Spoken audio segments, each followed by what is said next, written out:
प्यारे दोस्तों, आज की कहानी एक ऐसे जोड़े की जिंदगी पर मबनी है जो एक दूसरे से बहुत मोहब्बत करते थे। वो दोनों रास्ता भटक कर एक वीरान हवेली के पास जा पहुंचे थे। इस हवेली के बारे में ये मशहूर था कि यहाँ सदियों से जिन भूत रहते हैं। आज तक जो भी उस हवेली में गया लौट कर कभी जिंदा वापस ना आया था। आखिर उनके साथ क्या हुआ? वो भी बाकी लोगों की तरह वहाँ मारे गए या फिर वहां से जिंदा सलामत बचकर वापस आने में कामयाब हो गए? आइए जानते हैं इस कहानी में। जुबैर और तानिया एक दूसरे के कजन्स थे और वो बचपन से ही एक दूसरे से बहुत मोहब्बत किया करते थे। पहल तो उनके घर वाले उनकी शादी के लिए तैयार न थे, लेकिन आखिरकार उनकी सच्ची मोहब्बत के सामने उन लोगों को भी मजबूर होना पड़ा। आखिरकार वो दिन आ ही गया कि जब जुबैर और तानिया की बड़ी धूमधाम से शादी हो गई। शादी के बाद उनकी लाइफ तो बहुत अच्छी गुजर रही थी, मगर औलाद की कमी ने दोनों को ही अंदर से गमगीन कर रखा था। वक्त आहिस्ता आहिस्ता गुजरता गया और उनकी शादी को 8 साल बीत गए, मगर जुबैर और तानिया ने हिम्मत न हारी। आखिरकार वो दिन आ ही गया कि जब अल्लाह ताला ने उनको औलाद की खुशखबरी दे दी।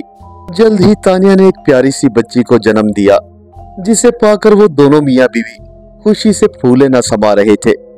उन दोनों ने अपनी बेटी का नाम किरण रखा और हंसी खुशी जिंदगी गुजारने लगे और आहिस्ता आहिस्ता अपनी बेटी की खुशी में इतने महव हुए कि उन्हें अपने तमाम दुख और तकलीफें भूल गए। जिंदगी ने उनका बहुत ही कड़ा इम्तिहान लिया था। आखिरकार वक्त गुजरने के साथ साथ उनकी लाइफ काफी हद तक सेटल हो चुकी थी। तानिया का मेकअप बहुत दूर था, इसलिए वो बहुत कम ही वहां आया जाया करते थे, लेकिन फिर भी तानिया साल में एक बार अपने मेके का चक्कर जरूर लगाया करती थी। जैसे जैसे किरण बड़ी होती जा रही थी तो उसकी नानी के घर जाने की जिद भी जुबैर और तानिया को मजबूर किए रखती।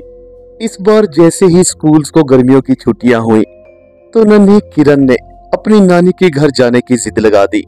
अपनी इकलौती बेटी की जिद के आगे दोनों मियाँ बीवी ने हथियार डाल दिए और अगले दिन ही तानिया के मेके के लिए रवाना हो गए। गाड़ी ड्राइव करते करते जुबैर को बहुत थकन सी महसूस होने लगी थी, लिहाजा उसने कुछ देर आराम करने का सोचा। उसने अपनी गाड़ी एक होटल की पार्किंग में खड़ी की और तकरीबन 1-2 घंटा आराम करने के बाद दोबारा से महवे सफर हुआ।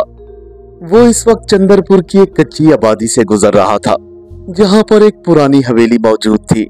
इस हवेली के बारे में ये मशहूर था कि ये हवेली सदियों पुरानी है, और तो और इसके बारे में ये भी मशहूर था कि यहाँ जिन भूत रहते हैं। हवेली के बिल्कुल पास ही पीपल का एक बड़ा सा दरख्त था, जिस पर एक झूला लटका रहता था। अक्सर रात के वक्त ये झूला खुद ब खुद ही झूलने लगता था।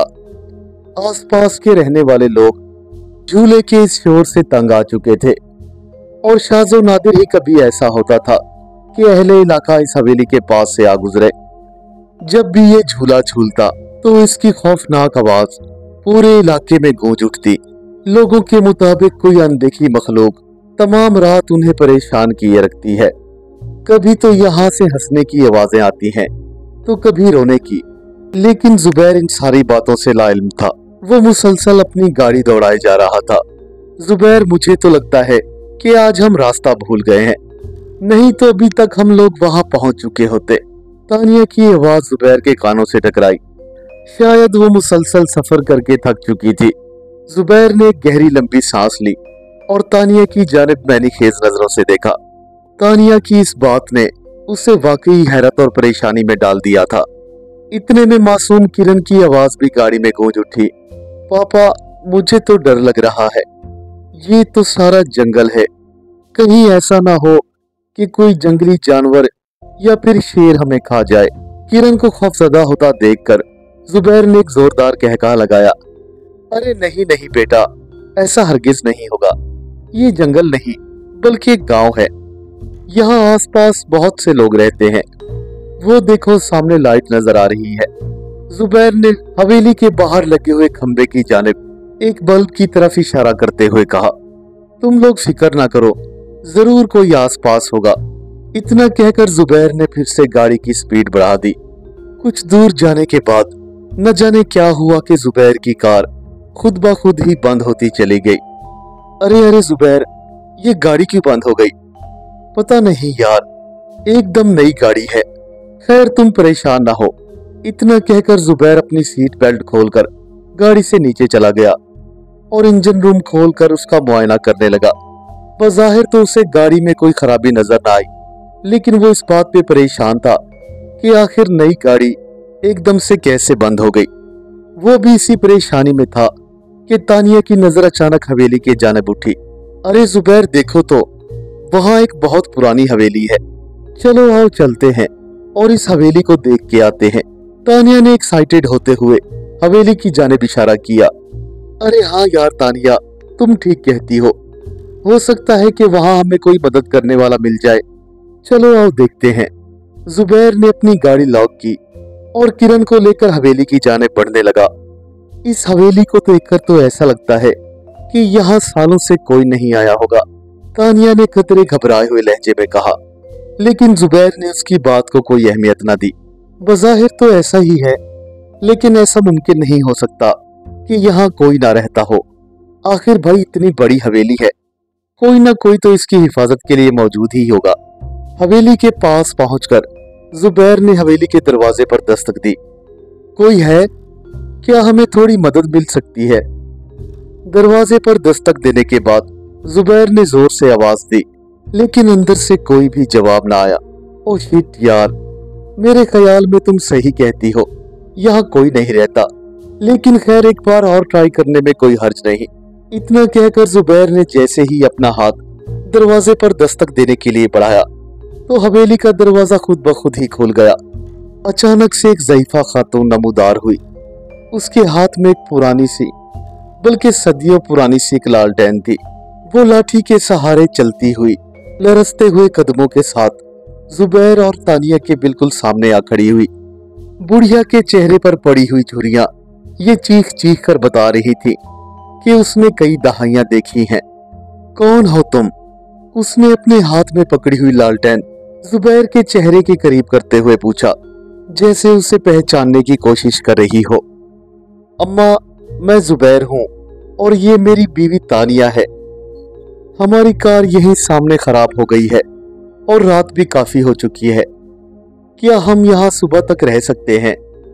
उसने सवालिया नजरों से बुढ़िया की जानिब देखते हुए कहा। अरे बेटा, तुम यहाँ रह तो सकते हो, लेकिन ये हवेली कई सालों से बंद है और अंदर भी सब कुछ टूटा फूटा ही है। ओ कोई बात नहीं अम्मा, हमें सिर्फ आज रात के लिए छत दरकार है। सुबह होते ही हम यहाँ से चले जाएंगे। चलो ठीक है बेटा, जैसे तुम्हारी मर्जी। इतना कहकर उस बुढ़िया ने अपने कांपते हुए हाथों से हवेली का दरवाजा खोल दिया। हवेली के अंदर पहुंचकर उस बुढ़िया ने लालटेन तानिया के हाथ में थमा दी। देखो बेटा, तुम इस हाल कमरे में ही सो जाओ, मुझे तो बस अपनी कुटिया में ही नींद आती है। तानिया के हाथ में लालटेन थमाते हुए वो बुढ़िया अचानक से उस अंधेरे में कहीं गायब हो गई। ये एक बहुत पुरानी और उजाड़ सी हवेली थी। दीवारों पर प्लस्तर जगह जगह से उखड़ा हुआ था और कमरे की वहशत ये बता रही थी कि कोई सदियों से यहाँ नहीं आया। लेकिन इसके साथ ही तानिया के दिमाग में एक सवाल बड़ी देर से गर्दिश कर रहा था। आखिर ये ज़ईफा इस इतनी बड़ी हवेली में अकेले कैसे रह रही है? उस बुढ़िया के जाने के बाद जुबैर और तानिया आपस में बातें करने लगे। अरे यार जुबैर, कितनी अजीब खातून थी ना। हाँ यार, लेकिन कम से कम हमें रात गुजारने के लिए ये छत तो मिल गई है, वरना हम इतने वीरान इलाके में और कहाँ जाते। जी जी, बिल्कुल बजा फरमाया आपने। चलो तुम ऐसा करो, किरण को इस सोफे पर लिटा दो और बल्कि ऐसा करो खुद भी उसके साथ ही सो जाओ। मैं यहाँ नीचे जमीन पर आराम कर लूंगा। चलो ठीक है, रात काफी हो चुकी है और सुबह हमें सफर भी करना है। इतना कहकर जुबैर नीचे फर्श पर ही लेट गया और देखते ही देखते उन तीनों को नींद आ गई। न जाने रात के किस पहर तानिया की खुद ब खुद ही आंख खुल गई। उसे बड़ी शिद्दत से प्यास का एहसास हो रहा था। वो जैसे ही सोफे से उठी तो उसकी आंखें फटी की फटी रह गई। उसकी नन्ही किरण सोफे पर मौजूद ना थी। किरण, किरण बेटा, किरण कहाँ चली गई हो? तानिया की ये आवाज सुनकर जुबैर भी अपनी नींद से उठ गया। क्या हुआ तानिया? वो वो किरण यहाँ मौजूद नहीं। अरे यही कहीं होगी। जुबैर कैसी बातें करते हो? भला नन्ही सी बच्ची इतनी रात को कहाँ जा सकती है? तानिया की ये बात सुनकर जुबैर भी एक लम्हे के लिए परेशान हो गया और वो दोनों ही अपनी बेटी को ढूंढने लगे। वो अपने हाथ में लालटेन लेकर हवेली के मुख्तलिफ हिस्सों में किरण को ढूंढने लगे और जोर जोर से आवाजें देने लगे, किरण, किरण बेटा कहाँ हो तुम? लेकिन उन्हें कहीं भी किरण नजर न आई। हाय मेरी मासूम बेटी कहाँ चली गई? आखिर थक हार कर तानिया जोर जोर से रोने लगी। अरे तानिया वो देखो किरण! अचानक ही जुबैर चिल्लाया और वो दोनों सहन की तरफ भागे। जुबैर को किरण पीपल के दरख्त के साथ बने हुए झूले पर बैठी हुई नजर आई। वो तेजी से भागते हुए हवेली से बाहर निकल आए। झूले के करीब पहुंचते ही जुबैर ने एक बात नोटिस की कि किरण किसी से गुफ्तगू कर रही है, लेकिन वहां सामने कोई भी मौजूद ना था। अरे किरण बेटा, तुम यहाँ क्या कर रही हो? उसे देखते ही तानिया जोर से चिल्लाई, मम्मी जान, ये आंटी मुझे यहाँ झूला देने के लिए ले आई है। किरण ने अपने सामने ही इशारा करते हुए कहा, जैसे कोई उसके बिल्कुल पास ही खड़ा हुआ हो। अरे बेटा, कौन आंटी? यहाँ तो कोई भी नहीं है। इससे पहले कि तानिया किरण को अपनी बाहों में उठा पाती, अचानक से किरण को एक झटका लगा और वो हवा में उड़ने लगी। मम्मी, मम्मी मुझे बचाओ! वो आहिस्ता आहिस्ता तानिया से दूर होती जा रही थी, जबकि उधर जुबैर और तानिया अपनी बेटी को पकड़ने की कोशिश कर रहे थे। अगले ही लम्हे कुछ ऐसा हुआ जिसे देखकर जुबैर और तानिया के रोंगटे खड़े हो गए। पीपल के दरख्त की एक शाख ने किरण को बुरी तरह से दबोचकर अपने तने में निगल लिया। ऐसे निगल लिया जैसे कोई रोटी का निवाला निकलता है। किरण, किरण, मेरी किरण! हाय मेरे अल्लाह, मेरी मासूम बच्ची! इतना कहकर जुबैर और तानिया धाड़े मार मार कर रोने लगे। लेकिन अगले ही लम्हे यकायक उनकी बेटी किरण पीपल के दरख्त के झूले पर झूलती नजर आई। अरे मम्मा पापा, आप क्यों रो रही हो? मैं तो यहाँ बहुत इंजॉय कर रही हूँ। आए ना, आप भी मेरे साथ झूला झूले। इतना कहकर नन्ही किरण ने अपने बाजू तानिया की जाने बढ़ा दिए। किरण को देखकर जुबैर और तानिया की जैसे जान में जान वापस आ गई थी। वो फौरन से किरण की जानिब लपके, मगर जैसे ही उन्होंने किरण को छुआ तो वहां किरण की जगह एक खौफनाक डायन नमूदार हो गई। ये डायन इतनी वहशतनाक थी कि जुबैर और तानिया वहां से भागने पर मजबूर हो गए।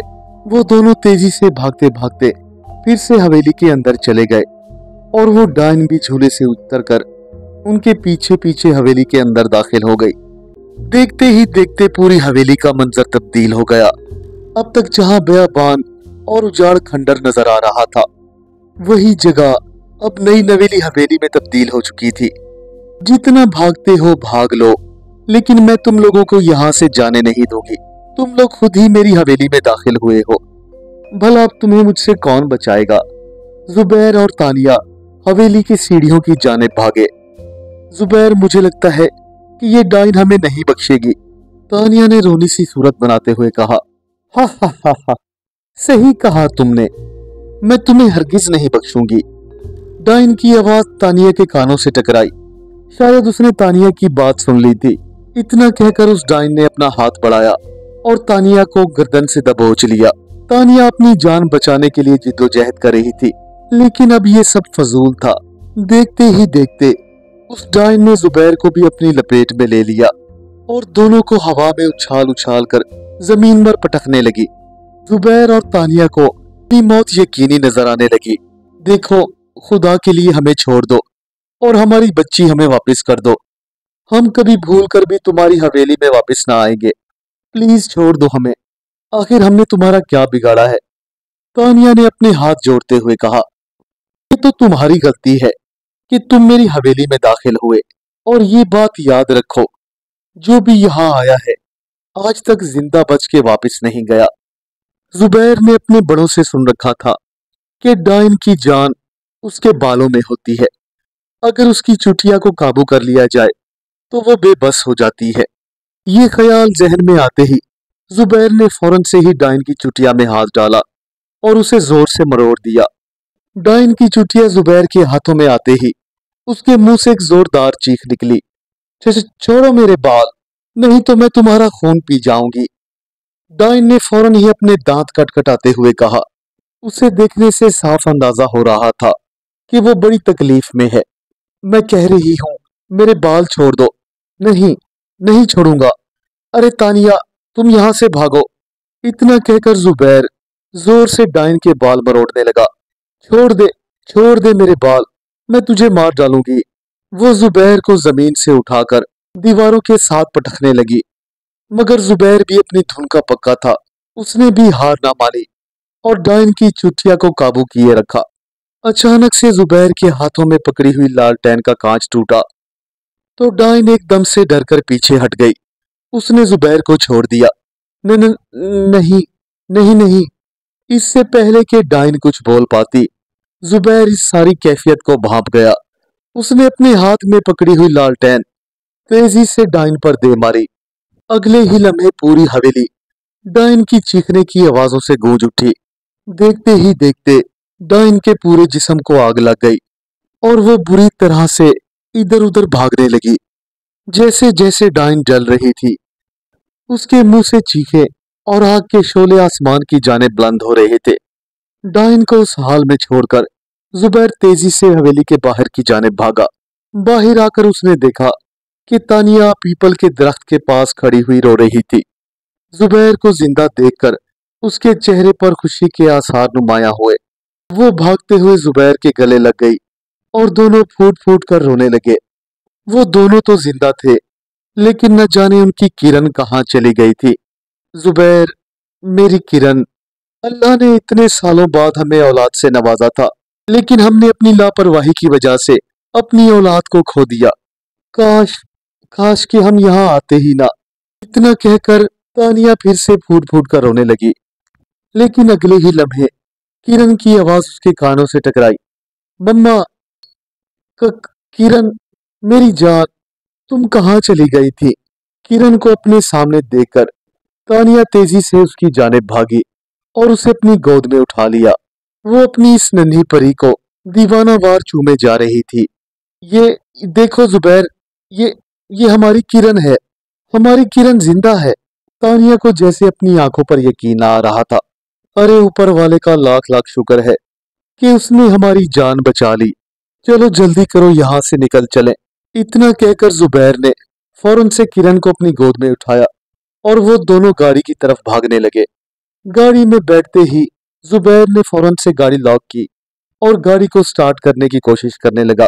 उसे ये जानकर हैरत हुई कि गाड़ी पहले ही सेल्फ पर स्टार्ट हो गई और जुबैर ने गाड़ी तेजी से आगे की जाने बढ़ा दी। वो अपनी बीवी और बच्चे की जान बचाने पर खुदा की बारगाह में बहुत ममनून था और बार बार शुक्र अदा कर रहा था। अब उसे समझ आया कि उसकी गाड़ी अचानक वहां क्यों खराब हो गई थी। ये सब उस डाइन की चाल थी। शायद उसकी जिंदगी में की हुई कोई नेकी आज उसके काम आ गई थी। उम्मीद करता हूँ मेरे दोस्तों को आज की कहानी पसंद आई होगी। हमारे चैनल को सब्सक्राइब करें और वीडियो को शेयर करना ना भूलें। मिलते हैं कल एक नई कहानी के साथ। तब तक के लिए अल्लाह हाफिज।